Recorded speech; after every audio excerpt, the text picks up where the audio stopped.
Okay, we've got a 1978 Pontiac Grand Am, got a 1978 Firebird Formula, got a 1972 Pontiac Firebird Esprit. So the Firebird survived 3 kids in high school driving it. So in 2005, when they had the all-school reunion, we entered it in the parade, and on the back, on a poster board, I put all 3 of our names, says Tony, Steve, and Mike, and our class that we graduated. Over the years, people, as you see them, they always asked if we still had that Firebird. So, yep, we still got it, and everyone's always amazed that we still have it. So on the back of that, I put, we still got it, and I think Connor was, I don't know, he was like 4 years old, and he drove with me in the parade, so that was a pretty special day. Christmas came around in 1979. My dad had took me to Denison, Iowa. That must have been around November or something. And there was 2 cars in there. There was a 78 Trans Am and then my 78 Firebird Formula. I remember thinking that, you know, everyone's got a Trans Am. You don't see the formulas.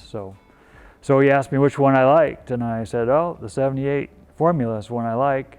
Like I said, then Christmas rolled around that December, and I got a set of keys in a little box, and I opened it up thinking it was that wrecked car in town.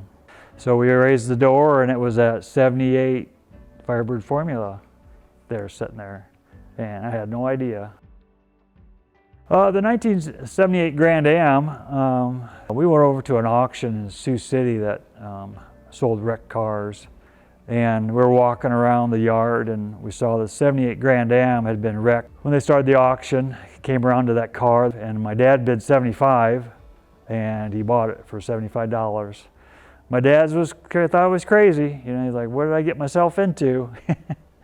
I talked him into it, and that's just the kind of person I am. You know, now people are like, if you could have any muscle car you wanted, what would you want? And I'm like, you know what, I've got my cars, you know, that I want, because I don't really, there's a lot of neat ones out there, a lot of expensive and rare ones, but these are the ones that are my memories, and these are the ones that mean the most to me. I guess my thoughts on selling something is, you know, you take a car and you get $3,000 for it, and then you spend that money and it's gone. But you can never get your car back, and a lot of people regret selling their first cars. You know, it's just a lot of history and something that just kind of reminds you of where you came from.